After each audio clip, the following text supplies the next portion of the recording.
only a stepping stone, you ain't seen the peak. And you ain't close to that ultimate goal you need to reach. A lot of names on that totem pole, so prepare to eat. Eventually someone's got to go, either them or me. The flow is deep. Either prepare to float or prepare to sink. The show is bleak. Either you take control or you let it be. But I ain't listening to bitching. I heard it, got sick of it, time to make a change. I give you my word, man, I'm serious. You can hate on me or hate what I do, but guess what? I don't give a shit. Focus on me and what I do, and I'm just gonna benefit. Told y'all better move when I come through, but I guess y'all wasn't listening.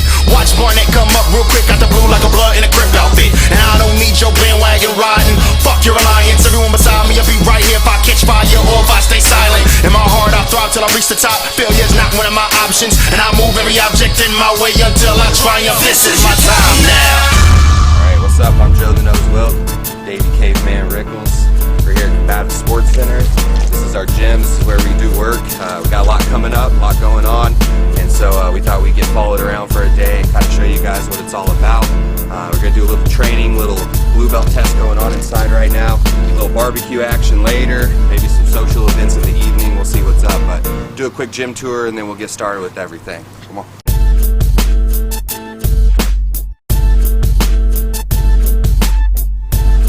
Alright, so this is the gym, Combative Sports Center. We got the training area over here on the mats. We do most of our strength and conditioning over here in this area. We do a lot of kettlebell circuit training. We got pretty much everything we need here. And then obviously our cage. I'm very proud of the cage. Used to be the Victory Fighting Championship cage. A lot of history. You know, I fought in there several times. Lots of famous fighters that have went to war in that cage. Shout out to Ryan Stoddard, Relentless Management, VictoryFighter.com, hooking us up with this cage and you know, making the gym more legitimate, giving us a better place to train. I'm gonna get changed up now, join in on the front. Just remember, we've got a standard here, a standard to get this blue belt, and it's Brazilian Jiu Jitsu. Doesn't have to do with how tough you are, how athletic you are, or how good at MMA you are, okay? It's how you do in the gi classes and when you're sparring with the gi. I tell people a lot, I compare it to like the NBA and like really high level professional soccer. In the NBA, you're seeing dunks and scoring and all this stuff all the time. But in soccer, you gotta be patient, you gotta wait. It's crazy, it's back and forth, it takes forever, but then those goals are a big deal. When someone hits a goal, it's dramatic, the place goes crazy, everybody feels it, and that's, you know, I think what it's like with the belt system in Brazilian Jiu Jitsu.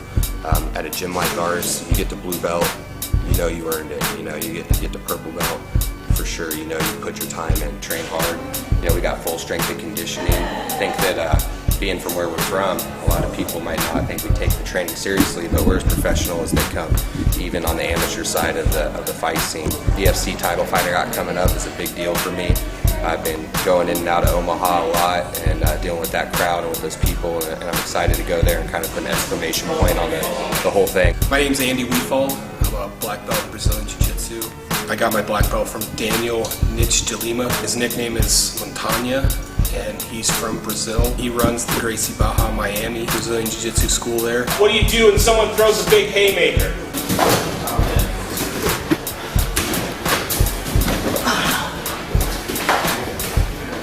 This is one of the mottos of our gym, and it's from Joe. No one from this gym is ever going to lose a street fight. So we're going to go through some of these scenarios, and that's what we want to see. Do you guys know what to do when you're facing someone who's not skilled, who doesn't know what to do, who's just going to try to be tough? Jake the Librarian Lindsay. This gym we're in now wasn't the first gym.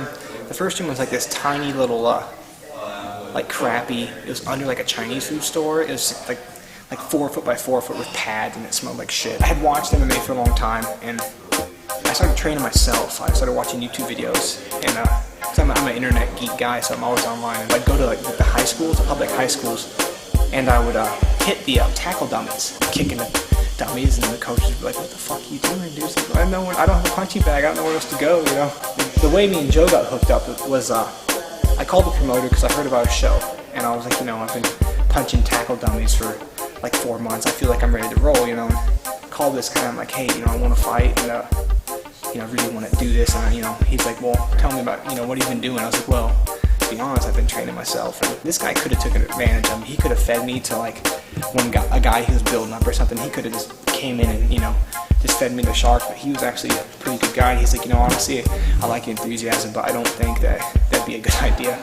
Ironically, the first thing he asked if I had insurance, he gave me the name of Joe, he gave me the address, and I was like, are you kidding me? It's like 4 blocks from my house. I roll up in there, and it's like, like a few dudes, it smells like shit, and people just grunting, and it smells like sweat, and I was like, man, I know this is the gym I should be at. Before I even talked to someone, it looked like a fighter's gym versus like I'd gone to some boxing gyms in town, and there was like a jazzercise, like there's like girls in there. Nothing wrong with girls training, but there was like 30-year-old soccer moms in there, going to town. I was like, I don't think this is the right gym for me. I went to Joe's gym, and it was just gritty and dirty and nasty. That's what I wanted. And yeah, I mean, Joe was really enthusiastic. He was really nice and friendly. He just invited me in and started kicking my ass. So I trained there for about a year or so. Then he just randomly called me like, hey, you want to fight? And I was like, yeah. It's been like a while. So I took my first fight, beat the guy in like 20 seconds, and at that point it was over. It's like I'm addicted. I teach here and train here. Joe and I collaborate on what's taught and who gets promoted and when they get promoted. Kind of a partnership, but he owns the gym, and we just kind of handle the jiu-jitsu side together. I was part of a small group of guys that were dedicated to Brazilian Jiu Jitsu that helped bring Daniel from Brazil to Kansas City. Started training under him as a white belt. Lots of people wanted to train, with a real Brazilian Jiu Jitsu black belt from Brazil, and so people were coming in from all over. And Joe was one of those guys who came in, and then I moved here to start work on a PhD program. And in between that time, Joe moved here to Manhattan. We became really close and really good friends, and just trained a ton together. Andy Weefald is the black belt out of this gym. We've been training together for years. We run everything together here. I'm very honored to be able to do that with him. 2008, fought in Wichita at the Cotillion. There for a show a couple weeks before, and was watching my opponent, who I was supposed to fight, and they were saying, hey, the Anderson Silva's coming. He's bringing a guy from Brazil to fight. They were having problems finding an opponent for him, and I was like, hey, I'll fight him. And they told me, oh, we can't pay you anymore. I never cared about money. It was a good night. I handled it, finished him off, TKO in the first round, like strikes from the mount. This one's cool. This was in Hutchinson, so that's a big deal for me. I fought a kid from Des Moines, a really tough kid. I was able to get that one too. Actually, he got logoed, got him guillotine standing. It's the same as our logo, and that's kind of where the logo came from because of how many times I've caught those flying guillotines when guys are standing. My name's Allison Teeter. I've been training at Combative Sports Center for 3 years this past January. I saw the UFC on TV and wanted to be a fighter, so I came here to learn how to do that. I train boxing here, kickboxing, and I also do jiu-jitsu. I'm a blue belt in Brazilian Jiu Jitsu. The past 3 years, there's only been one other girl besides myself to train on a regular basis here. We have girls boxing classes. There's about 2 to 6 girls that show up on a regular basis for those, and we're trying to get more women to come in for jiu-jitsu. I teach a self-defense based jiu-jitsu course on Fridays from 5:30 to 6:30. Kind of just jiu-jitsu basics, takedowns, arm bars. Not as many women as I would like, that's for sure. I don't think that the guys have ever treated me different. They are really helpful and super encouraging and very supportive. What you're going to do is go around the room with each person, and I want you to do a takedown on every person, okay? Variety, I want to see clean technique. You're letting him do a move so we can see his technique.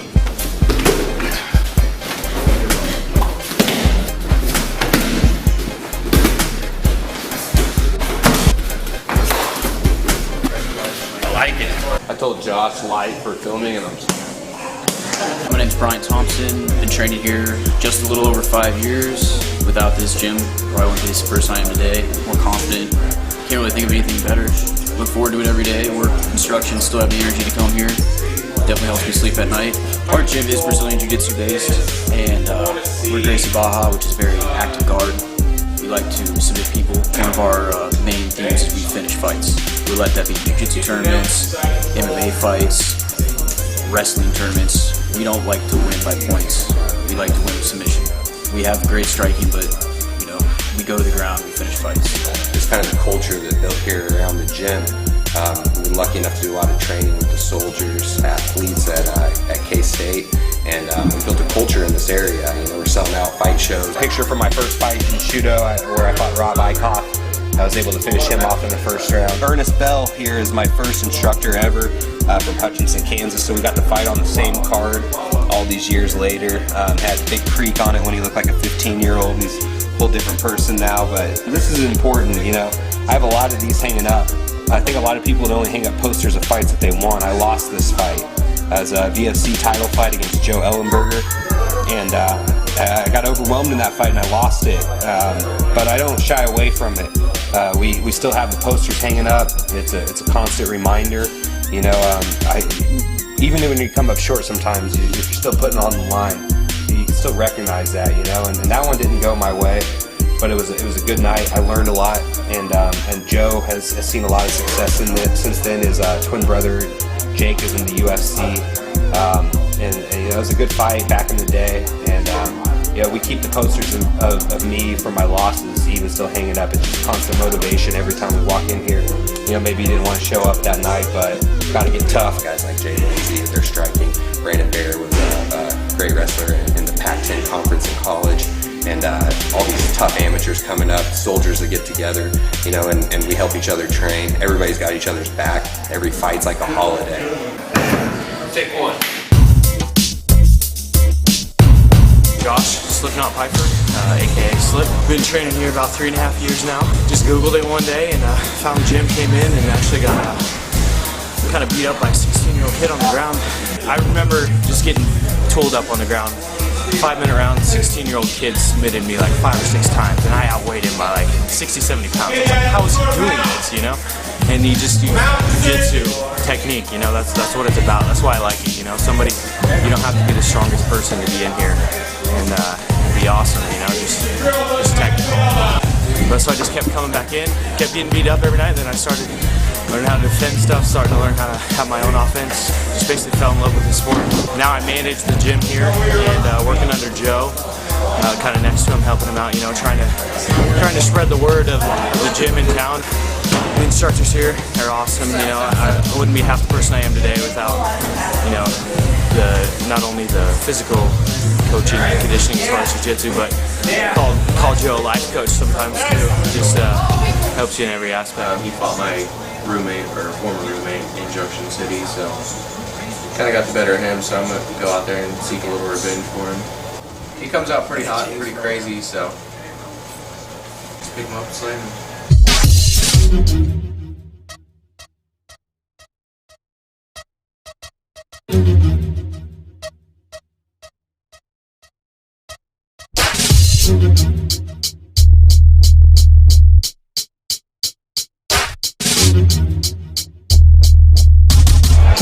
Combative Sports Center, Josh Hernandez.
Come on, fight.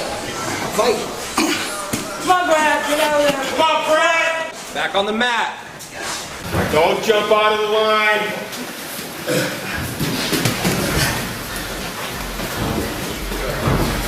Nice, Troy. You guys are tired. This is when you need your clean technique. Hank McNally. I've been training for about 5 years now. Joe, Andy, all the instructors, they're amazing. We got a bunch of tough guys here, a few pro fighters, a bunch of really solid amateurs. I was a chubby 20-year-old kid when I first started, and now I'm 26 years old. I'm in decent shape and a hell of a lot tougher. My name is Eric Kang. I started off training at a Combative Sports Center. Manhattan, Kansas, upon redeployment from Iraq. I think it was February 11 I got back. Walked straight into the gym within like 3 days as soon as we got back in processing back on the Fort Riley. I went over there, I met Joe the Nose Wilk. Being that I'm in the Army, he invited me to try out for the All-Army Combatives team that was kicking off. So I started training there at C.S.C. Every night, 5 days a week, 5:30 to 8:30, whenever I could make it out there. Training for about 3 weeks. They had a blue belt test. I participated in that. By doing so, I kind of earned a spot on the combatives team. I earned the respect of him being one of the coaches. So I started training 3 times a day on post with the combatives team, and I try to make it over to C.S.C. at night and on the weekends and get some more training in with them. The training went well. Some bumps and bruises here and there. There's a lot of training. It's hard training. And basically just continuing to train BJJ, hoping to jump in the cage soon, working on my stand-up, everything else that we train in C.S.C. My life is just pretty much just devoted to the Army, being an NCO, and of course training, bringing that back to my soldiers. Goals for me is definitely take a fight, win, continue to compete in gi, no gi jiu-jitsu. I know the gym, we're trying to expand. Just got the cage in, we're going to be expanding the mat space, have more members, better training going down. Get in there and hope to see you soon. I did a tournament in Davenport, Iowa. It was a no-gi jiu-jitsu tournament. No weight classes, no time limits. It was submission only. The match started, it didn't stop until there was a submission. It was winner take all. It was a really cool experience. I made it all the way to the finals and went against Eric Red Schaefer, light heavyweight. He's fought in the UFC a few times as a black belt. He smoked me. It was cool to make it to the finals and go into that situation. That's the essence of jiu-jitsu for me, is that kind of no time limit situation, no weight class. You'll get to have everything set up for you perfect. You know, I went against a guy that fights 205 and there's a black belt, you know, and I fight at 145 and I'm a brown belt. And that's the way the tournament worked out, and I take something from every win. I take a lot more from every loss. My first loss as a professional. Mike Maestas trained out of Albuquerque with Carlos Condit. It was a really good fight. I was controlling most of the fight, and I learned a good lesson in that fight that I wasn't invincible. I'd rattled off, you know, like 10 straight amateur wins, and then I was 3-0 as a pro, and I thought that I just couldn't be beat. And you know, I slacked a little bit. Should have showed up in better shape, and I paid for it. And I lost that fight, and I learned from it. Mike Maestas, I heard a couple months later, actually passed away. He's a great fighter. It was an honor to fight with him while he was alive. It was a shame that he had to pass at such a young age. All right, guys, we're going to have 2 in the middle. It's going to be a match, a Brazilian Jiu-Jitsu match, starting on the feet. All of my personal best friends come from jiu-jitsu.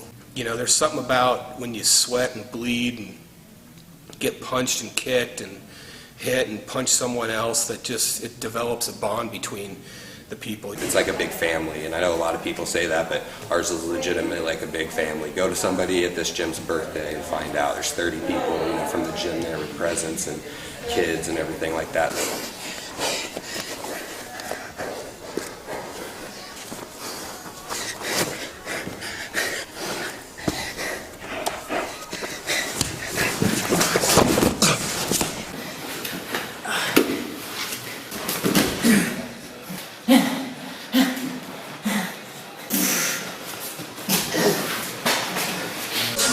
Good work, guys. All those guys push me to a new level. We click at this gym. We all push each other. A lot of great grapplers. They get in there and they bang. These guys are tough. We're lucky to have Dave Rickles, originally from JMTK in Wichita, Kansas, where I used to teach jiu-jitsu years ago, and that was kind of the connection. And we got him down here training, and he's teaching kickboxing out of the gym. Bicep curls do not make you a better fighter. Proven fact. Look at this, a 155er fighting 70 and a 155er fighting 45. This is Cheers. I like being smaller than my opponents. Underdog, smash them. You know, grew up right outside of Wichita, Derby, Kansas. Ended up joining the gym, JMTK, Janjira Muay Thai, Kansas. Love that gym, still go back, represent them. Me and Joe, we start talking and find out they're training hard out here. They got really good grappling, black belts, brown belts, purple belts. I come out of a kickboxing gym. I gotta change things up. I got to 9-0, 1 fight out of C.S.C. I'm also teaching the kickboxing class now. I like to go out there and put on a show. This is half entertainment, half sport. We've been going places and pushing it every day. Cosmo Alexander, one of the greatest kickboxers in the world, kicked the shit out of me. Jay-Z Cavalcante almost knocks out Joe. If you're going places to train though and you're not getting beat up, there's no reason to go. You stay at your own gym. Gracie Baja, Miami, out there with Daniel Montana. Got some great training in with those guys. Our bond that we've created through the little time that I've been here is amazing. I'm laying there like wanting to quit. They give me that spark and that drive to keep going. Get out there and I push the pace every fight. I'm hitting you hard, I'm going at you. You're doing good, actually. Look at that. Stay healthy, my friend. Give me my headband. So let's get this guy drunk and get feats of strength going. You know that's going down. There's gonna be like parking lot wrestling matches, tire flipping contests. Farmers Walk World Championship. Anyone bring a football? I go to college and I work at the public library, hence librarian. And everyone's like, why do they call you the librarian? It's like, well, I work at a library. I had a really tough, striker guy. And, I trained for like 4 months to not get hit by his left hand. The first 20 seconds, I'm not kidding, he just cracks me. Boom! And everyone's like, oh shit, and I'm like, I'm not hurt. But I was hurt, and then I ended up knocking that guy out. But like coming back from that fight, from being hurt, I remember being on the ground, like blood coming out of my mouth, and like holding onto his leg like for dear life. And I was like, man, I'm not gonna let this guy kick my ass in front of all my fucking friends, And I ended up knocking him out that same round. But that fight, I think for me, after that fight, and this is what everyone tells me, like where I started getting a lot better. You know what I mean? I think that testament to mentally just kind of getting hurt and coming back to win the fight. I think that was probably the most important fight. This is my first belt ever. St. Louis, it was a B-class judo fight. I fought Miles Jury, who's on the Ultimate Fighter right now in the 155. Super, super tough kid. I think that's his only loss ever, amateur or pro. He's came a long way since then. Very, very tough kid. This was for the recognized state title of Oklahoma. I came down from Kansas. That's a big part of my career, is kind of being the out-of-town guy, playing the bad guy, and going in. I got booed out of the building and fought a kid from Tulsa in Tulsa and won that belt. Never got a call after that. I'm very proud of this one. This is an amateur world title. This is my last amateur fight. I fought Eric Marriott in Grain Valley, Missouri. We went in there and I choked him to sleep. People were just mobbed out in the parking lot, kind of waiting for us. And I was just holding the belt above my head, walking with the protection of the police, and it was pretty fun. It was cool. It was good to get that much heat, and I realized there's really something to that. That's where a lot of the entertainment stuff came from. Was this fight? I realized that hey, if I'm gonna have to play bad guy because I'm from out of town, I'm gonna play it. I'm gonna play it up.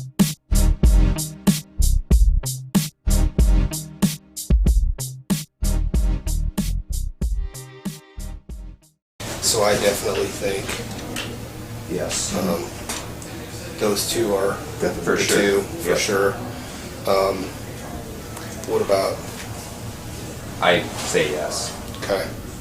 I think these two, no. He I was was on a saying fence. no the whole time, but that in that match, that was all legit jiu-jitsu. And we were saying- I say yes to both of them, actually. I disagree on the bottom one for those two. And that's something that we need to point out when you talk about self-defense. Just being able to pull it off like it when you're rolling with somebody, it isn't always enough because you're not technically sound on it. You know what I mean? And when you get against somebody your same level or a higher level, it's going to fail you. We're right on the verge of some really big things. Got to keep winning the fights, especially the televised ones, and just keep moving in the right direction. We talk about it all the time. At Combative Sports Center, Jiu-Jitsu or die. We're in here all the time. We're in the key Monday, Wednesday, Friday. We find our time for all the training, but we don't forget where we came from. I think you could probably find that at a lot of gyms that do legit Brazilian Jiu Jitsu and that train really hard. You're going to find that same bond, and I think we definitely have that here. Outside of this gym, when we're doing our fights, when we're out there, I'm sure a lot of people think, we could come off arrogant or we show our egos. But inside these doors, there's an ego check. You check your ego at the door, and everybody knows that no one carries their ego in here like that. Everyone's here just to help everybody get better, and that's what allows us to train so hard on a nightly basis and work these people towards goals like blue belt and beyond. It's very important to me just to rep my state and kind of rep our territory. And the Midwest, I think, is really starting to shine. It's not just about the coast anymore. The guys in Omaha, the guys in Kansas City, the guys in Denver, the guys in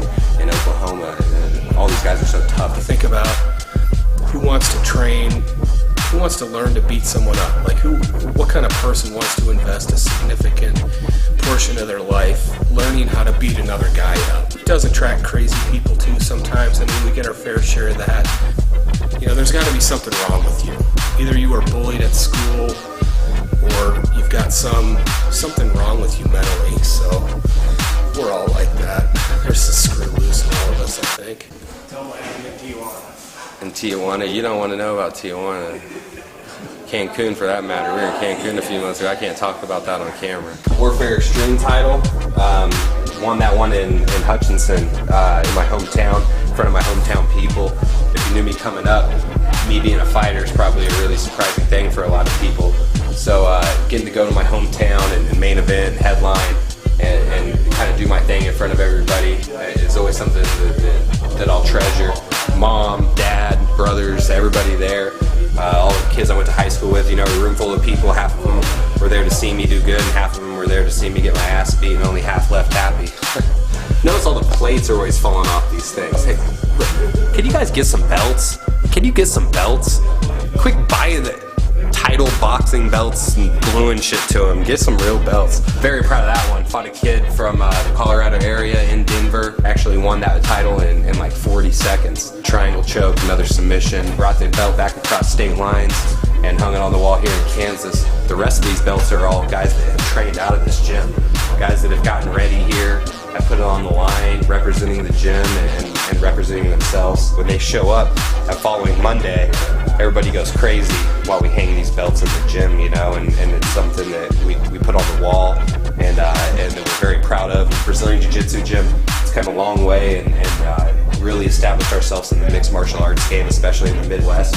And here we are, you know, we got plenty more room. We're going to start this pipe right here, April 13th at the C.S.C. It'll be the first belt on the new pipe, and we're just going to keep it going all the way around until we fill this whole place up. Full-time training, and still haven't achieved the black belt, and I couldn't be happier about that. I love coming in every day knowing I have something to go for. That's a belt that's eluded me so far, and rightfully so. It's fun to have that process of still learning, still having something to strive for as far as Brazilian Jiu Jitsu after even more than a decade of being on the mats. You always get taken down a notch, right, when you think you're on top of the world and you know it all and you've got it made. You run into that guy that makes you feel like you've never trained before a day in your life, and it feels like you want to start over again, white belt, and that's what it's all about. You know, I think it's a goal that everybody has. The people that stick it out, few, especially, you know, from the original old school guys. A lot of us that started around 99 and 2000. There were no black belts around here. You know, we used to fly in purple belts to do seminars from New York. That's how hard it was to get a hold of that kind of talent, that kind of teaching back then. And now look where we've come. We're in Manhattan, Kansas, you know, K-State, and we've got 2 black belts at this gym, you know, a couple brown belts, a bunch of purple belts, a room full of blue belts, and then, you know, all the white belts coming up and following in our footsteps and trying to get to that next level and be that next wave of successful fighters and jiu-jitsu fighters out of this gym.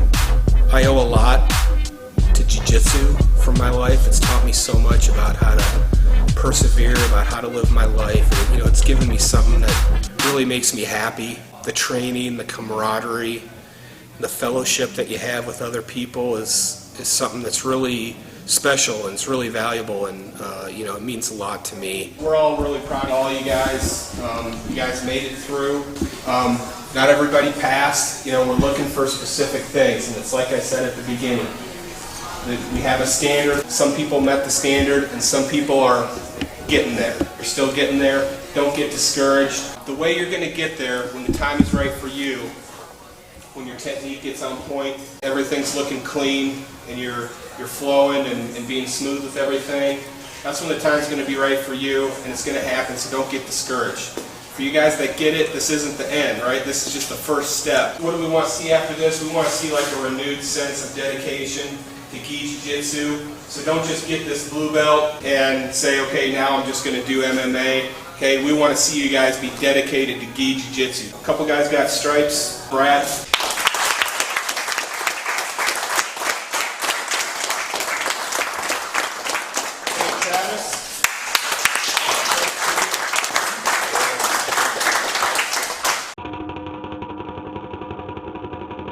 Tues, Sean.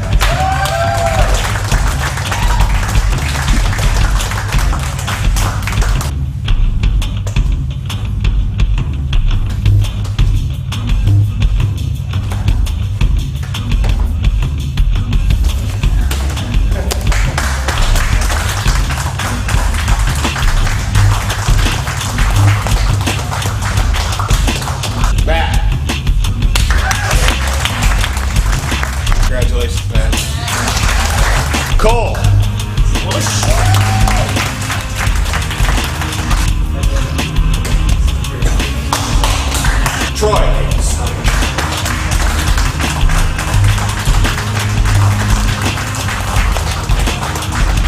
Steve. Paul.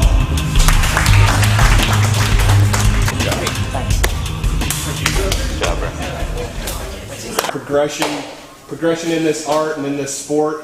You guys are already tough, so we don't have to worry about having tough guys here.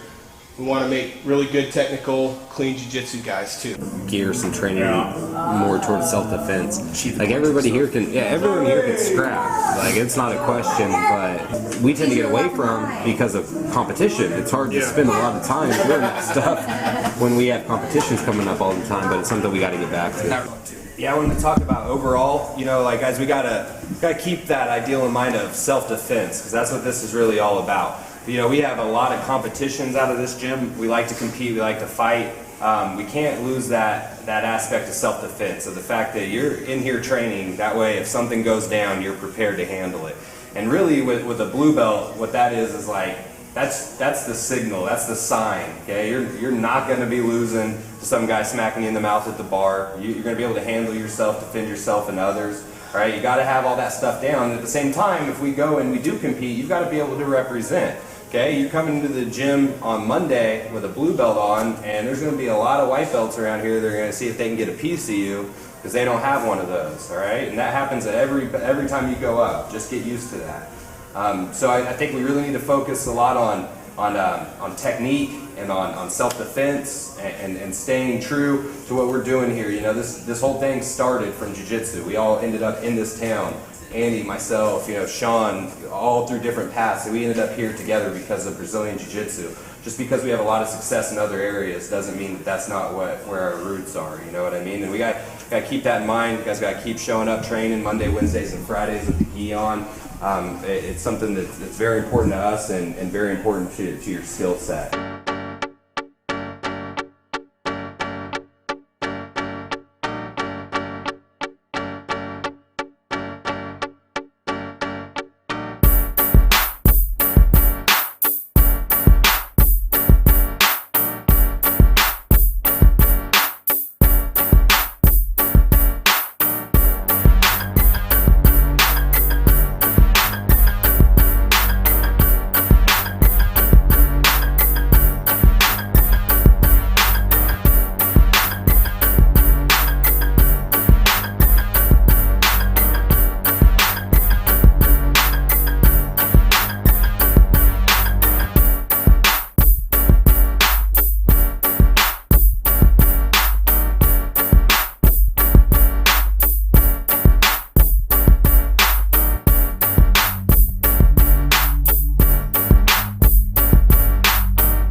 5'9", I'm a lot smaller than heavyweight. I only weigh about 220 or 225. I feel just as strong, if not stronger than other heavyweights I fight, and I feel a lot faster and in better shape. So I think I'll do really well there. I'm kind of like being a giant killer, looking for some really tough fights. Kind of see what I need to do, what I need to improve on, and evolve, keep evolving as a fighter. Came in, there's like 6 guys in here doing jiu-jitsu. I didn't know what the hell it was. I knew a few really cheap submissions. I was just really amazed that, you know, I was 230 pounds and Joe was 150 or whatever, that a guy his size could beat me. So I was pretty intrigued by it, just kept coming back, and then eventually we all became friends, became a team. 27 years old now and still love being in here, coming in the gym every day, and this is one of the best places to do it. I've trained all over the country, Vegas, Miami, California. I like this place the most. We truly are some of the best guys and some of the nicest people and hardest working that you'll find. We're all pretty close-knit. We're accountable for each other. We're always on top of each other to get in the gym. You know, we don't let each other be lazy. We're real supportive of each other in our personal lives and in our fighting lives. So I think that's a big part of it that a lot of people lack, is train like a team, fight like a family. And I think that's what we're all about. Greg, come up here. Finally. Greg's got a purple belt.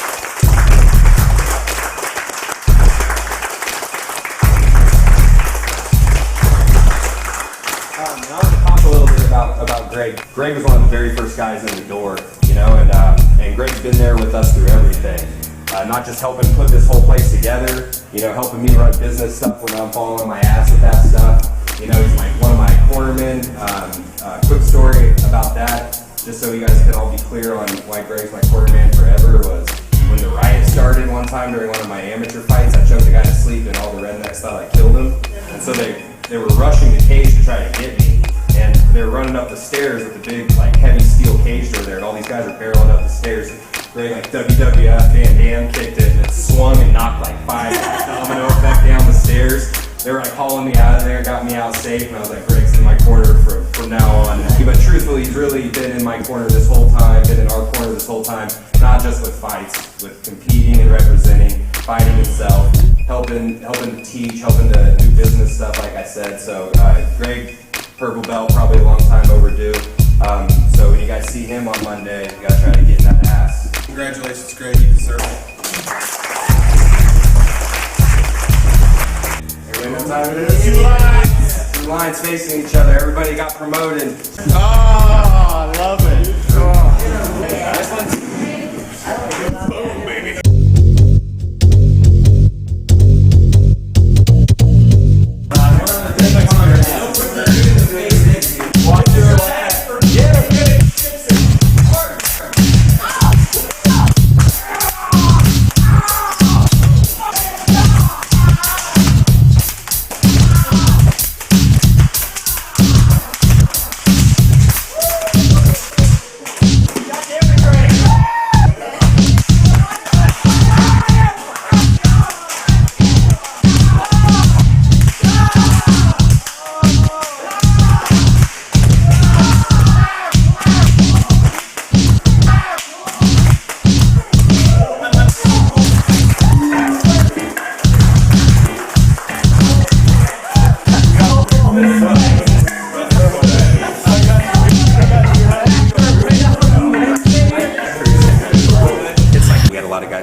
Strapped up today. We also gave out a purple belt today. For those in the jiu-jitsu community, you know, that's blue belt's a huge achievement. Purple belt's ridiculous. You know, getting a purple belt in this sport at this day and age is a huge deal. So, you know, we gave out a purple belt to Greg Vandy Creek, well deserved. He's getting ready to go pro too. And you know, at these belt ceremonies and these seminars, these get-togethers, you know, we had, I think, 8 guys testing, something like that. There was like 30 people here, and those are all people here helping, supporting, being part of the test, being here to put guys through the ringer. And that's something that's really important for us here, is we've always, you know, tried to keep it one team. Bar number 1 on our tour. Since I'm not drinking because we're close to a fight, we won't go in for one, but this bar is strictly for bombs. Okay, stop 2, chuggers. This is what we always called shots on the rocks. My friend Brett owns this bar, owns all these bars that we're going to, and he can say what he wants. He calls it chuggers. We always called it shots on the rocks. Order a mixed drink and you just chug the whole thing, and that's shots on the rocks. Finish your drink. This is what we do. You know, we come down, park over there, bomb bar, chuggers. We'll go around the corner to shot stop, and then we always end up at Johnny Cost. This is shot stop. This is literally shots. And then Johnny Cost. Biggest dance floor in Aggieville. Now you know why Combative Sports Center guys come here.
A lot of times when we go to one of Joe's fights or go to one of our guys' fights, we always, you know, celebrate afterwards, and the ways that we celebrate can usually get a little out of hand. We were at St. Louis, first ever title fight, B-class Shudo fight. Shudo is sanctioned out of Japan. I was fighting Miles Jury, who's on the Ultimate Fighter right now.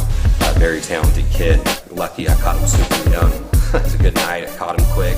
We got that night and it was on, celebrating a little bit too hard. And there was this female off-duty police officer who happened to have came to the fights, and she had wanted to drive us back to the hotel to make sure we get there safely. I was blackout drunk and I got my belt over my shoulder and I'm telling her, "You're not driving my car." I got Cheetos and my belt. "She ain't driving my car, guys." And we're down the street in the middle of St. Louis, and I started peeing in a trash can on the corner. I saw a flashlight kind of on my chest, and everyone was kind of froze. I look up and it was a cop. You get that flashlight out of my face if you knew it was good for you. He pointed the flashlight at my group of friends, like, "Take him home. Thanks for that, officer, whoever you were, for not arresting me." I threw my phone at the chick that was driving the car. They had to choke me to sleep to get me to the hotel room. Joe just kept mouthing off so much. The other guy sitting in the back seat had to literally choke him unconscious so he would shut up. So that was pretty hilarious. I got a funny story about my second fight. The guy cracked me. It was back and forth fight. He dropped me. I dropped him, but when I dropped him, he didn't get back up for a while. I guess I hurt him pretty bad. So after the fight, we go over to each other. I'm like, "Hey man, you know, good fight, you know, good left hand." He's like, he's just repeating himself over. He's like, "Oh man, you messed me up really bad. You messed me up really bad," just like over and over and over again. I look over and like a lot of my buddies and, you know, my teammates are like snickering. They're like looking over at me snickering. I'm like, you know, walk over, "What's so funny?" He'd point over to him, I kid you not, like he's just standing straight up and just boom. I guess when he got knocked out, you know, things can happen. You could pee your pants, you could, you know, whatever. But he apparently got an erection, and he was just walking around like no one said anything. I felt bad for him. He was like, he came back over and he's like, "You can have my beer and stuff." And I was like sitting down. He was standing awkwardly close to me. I was like, okay. I'm not gonna tell any of the story about me getting drunk doing stupid stuff because that's bad publicity. You ever film yourself, like in the mirror, naked? And our mistake was letting Joe try to go get the room. He's so drunk, no one would give him a room even though they had vacancies. I said, "Someone give me Joe's wallet." He had all his win money from his fight. He finally got a room. I wake up in the morning and I have none of my fight money left. There's White Castle everywhere, tongue stuck to the roof of my mouth. Phone's busted up from throwing it. Stop at the Sprint store. I grabbed my belt on the way in. My buddy Sean was like, "You think that's gonna help? Can't hurt." I was in there 5 minutes. This dude's like, "Dog, you have a belt. Let me get you a phone." And so I got all hooked up. I come back outside and my two friends are outside of the car just throwing up everywhere. You could hear it splashing when it hit the ground. And look over and like 10 feet from us in this backyard right there, there's this beautiful little picnic scene with this family. It was mom and dad and like two little kids. They just like had this look on their face as they watched these two grown men throwing up their guts from a night full of partying. And then I came walking out with a belt and a brand new phone, and we headed back to Kansas and called it a day. A lot of other stuff happened that night that can't be talked about, but or is not.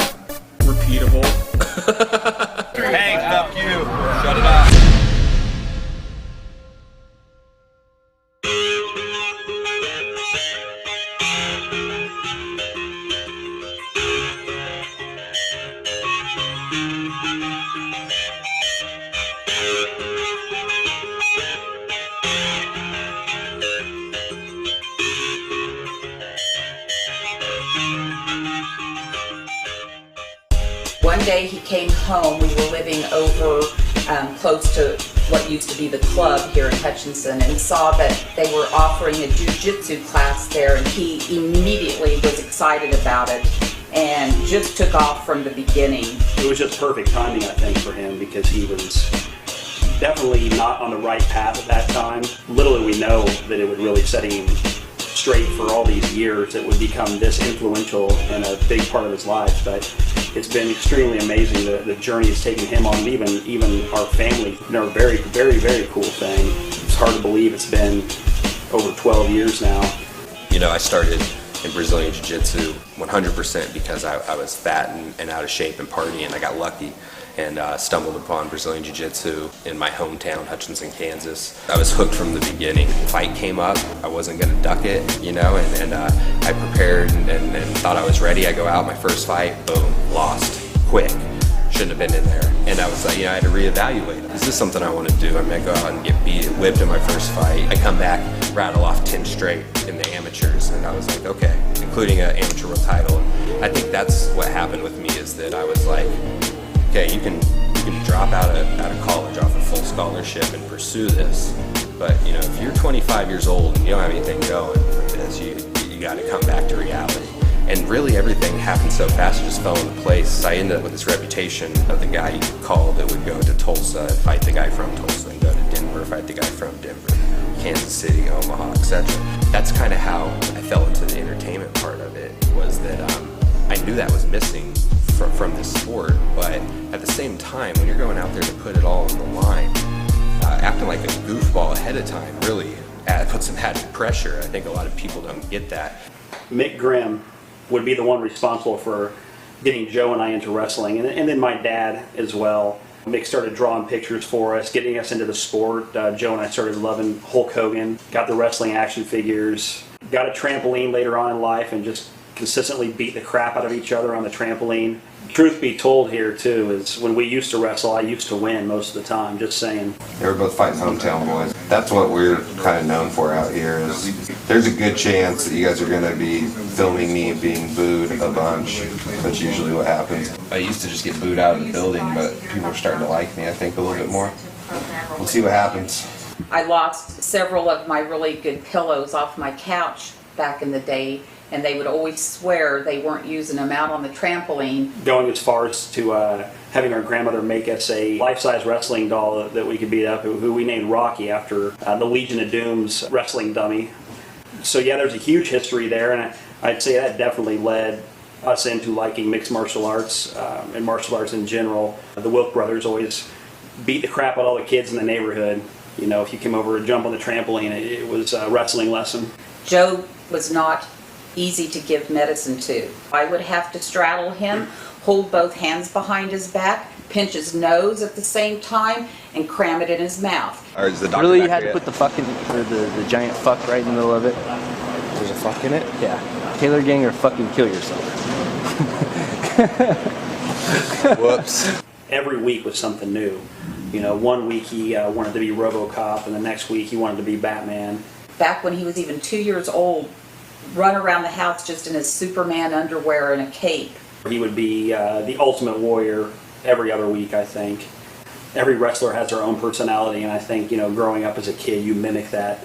Obviously, you can see Joe's multiple personalities when he fights. He has something new every fight. Pro wrestling heavily influences what Joe does when he does his cage walks or when he cuts a promo in the ring. I understood that there's an entertainment value in this sport, and there could be more to it. I grew up on professional wrestling, and I just thought, a lot of these guys, if they had some personality sprinkled in there on top of that could really help out. And that's where I kind of came up with the idea. Hey, I'm getting booed anyway, out of town everywhere we go. Let's embrace that. Let's push it. Let's see what we can do with it. And I'll see how mad I can get people. Going to Tulsa, Oklahoma, and Omaha, Nebraska, and doing rap video entrances and running my mouth and wearing my hat sideways and a chain and all this stuff, and just started becoming fun. We would go everywhere and we get booed out of the building. And I literally had death threats. I know I'm doing my job playing the bad guy when that happens. you know, through all of it, it really helped me grow up. I get everybody's best fight. Nobody wants to lose to me. Nobody wants to lose to the guy coming from out of town, running his mouth. And typically with the fighters, they get it, almost always. And if they don't, they do once they meet me. You know, with the crowds and with the public, I think it's different. Probably come off, you know, crazy and arrogant sometimes. If I was, you know, scared to death and just dreaded these fights like a lot of guys do, I'd do something else. But I have fun with it. I have fun training, fun fighting. I absolutely have fun living the lifestyle of an MMA fighter and trying to guide these younger guys up, you know, and show them the life. I'm going to continue to be a big entertainer. You know, for me, it's more than the fight. I think for everybody, it's bell to bell. And for me, it starts with, you know, the pre-fight interviews, you know, the weigh-ins, you know, the entrance, the fight, the speech afterwards, the after party, rinse and repeat. It all is inclusive for me. It's not just about the fight, it's about the entire fight process. I think that's the whole attitude of this gym and everybody that comes out of it, and it's something that's going to set us apart from a lot of people. Actually, I think I like the boos more than the cheers now. You're invested in it if you're booing. You give a shit, you know what I mean? You don't just start booing people. So I feel like with the cheering, that could just be generic, but with booing, it's genuine. There's emotion involved, and that's what it's all about. This has been such a good fit for him in his life, and has turned him from that crazy, goofy little boy into a crazy, very fine young man. He's always had this thing, and I really don't know where he's got it from, but it's kind of the cool factor, where he's Mr. Cool all the time. It's always on, joking, wear a burlap sack and make it look like a cashmere sweater. He is probably one of the most kind-hearted, nicest guys around to his friends. He is genuine to a fault. Losing fights if someone just gets the better of you is not something that you can really lose sleep over, but losing fights because, you know, you of your own mistakes and because you gave it away and put it in their hands, that's not easy to swallow. Do my thing like I always do, you know. A little wannabe rap video. The last one came, I didn't realize how much attention that last one was going to draw, but yeah, came out good. She gets sponsored by Snuggie for that. You guys feel good? Yeah. $1 million? $2 million. For like, there was a couple of girls, they were like, are y'all UFC fighters? Yes. Let's go ahead and grab that.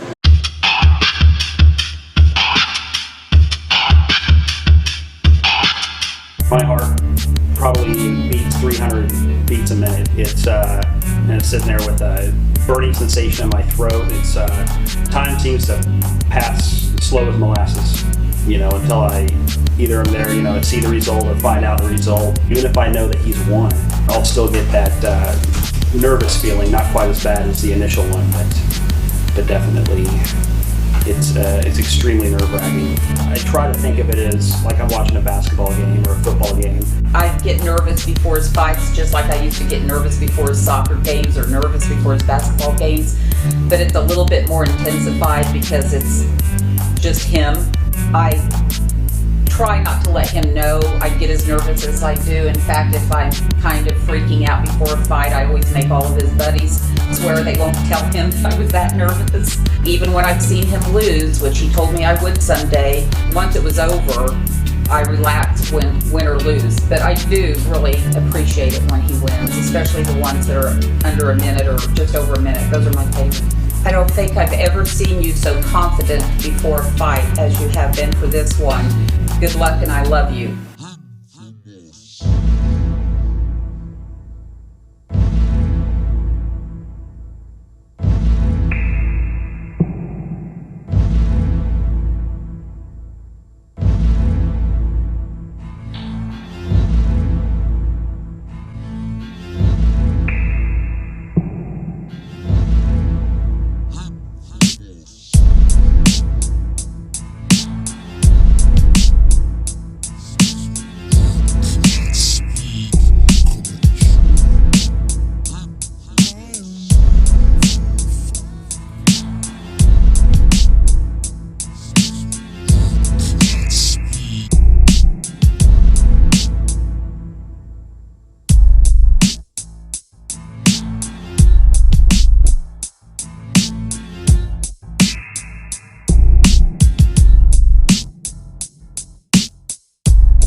Aaron. Any questions?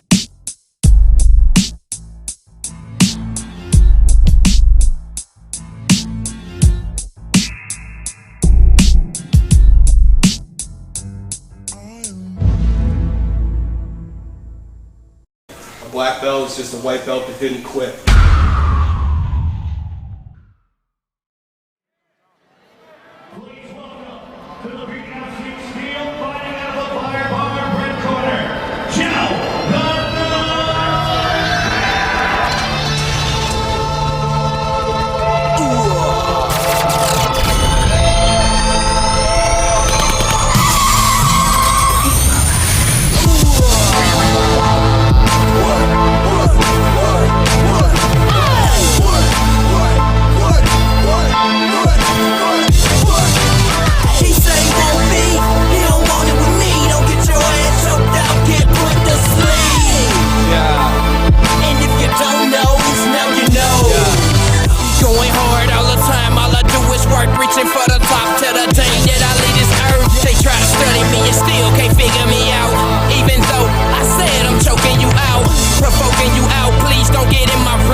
Until you make the wrong move, then I'ma grab your neck and choke it till you turn blue. And if you don't know, snag your nose.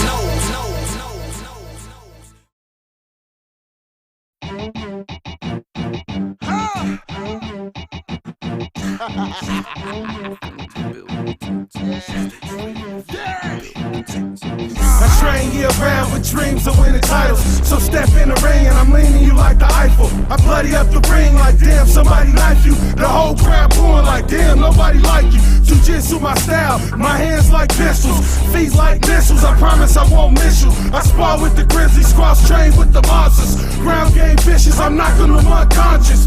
TKO every time I need sponsors. Stand on top, the crowd went bonkers. Miss martial artists, pick suckers apart. Real from the start, work hard, half heart. Super heavyweight, I don't need a way in. Give my opponent a casket to lay in. Super heavyweight, I don't need a way in. Break will make face paint canvas. As the paintbrush touch the canvas, it answers critics and get them to visit a place called Damage. Well, I'm the Picasso of the top ropes. This macho Camacho, leave you with a knock nose. I've been fiending for us meeting, me leaving you bleeding and slobbering like you've been teething after beating your teeth. Ain't no reason for speaking, I'm just releasing my demons by heaving on heathens who weaving. I'm deleting the treason. Some people never feel rage like I feel rage. When my opponent is still dazed in the steel cage, chocolate down the side of your face. Bones Jones your nose with elbows till your nose is gone. Holmes is filling plasma and chromosomes, and then I rampage Jackson if he holding on. And UFC.com still an Anderson kills. Boys Gracie, G.S.P. and Anderson Silva. Trapped in the back of this locker room, copped a swoon in the back of the lot, preparing the slide for Dr. Doom. Dr. Doom. Dr. Doom.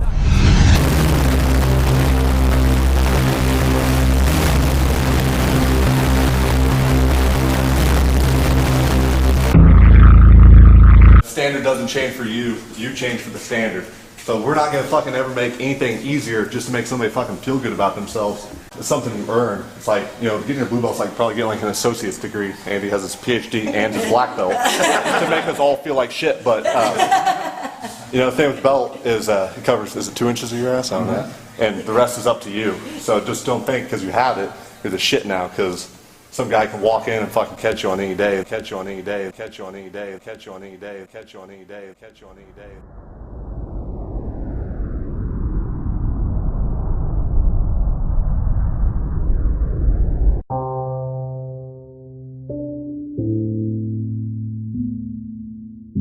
I got passed up at every bout and continue to be. This is not something that comes easily, you know. It took Andy, what, 14 years? I've got over a dozen in, and so, you know, this isn't something that you could sign up for and run through in a couple years. You know what I mean? That it's a long journey. So making each step's a really big deal.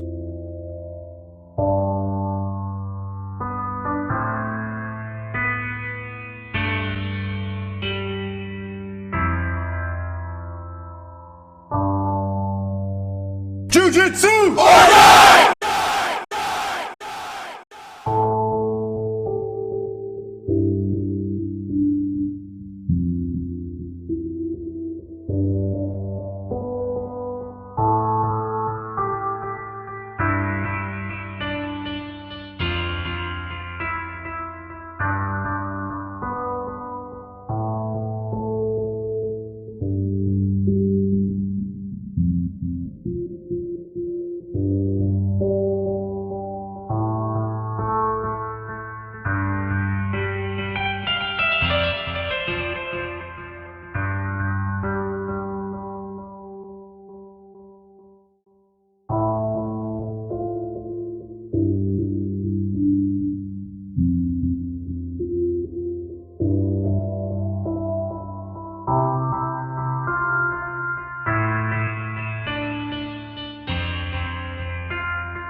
This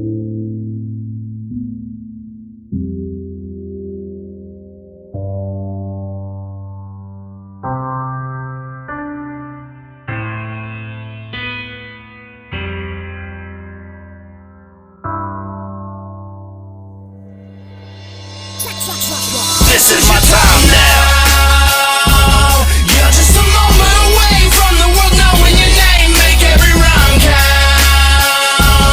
Make sure they know you ain't playing. Show them this isn't a game. Focus your sight now. When they throw dirt on your name, throw them a verbal grenade until they pipe down.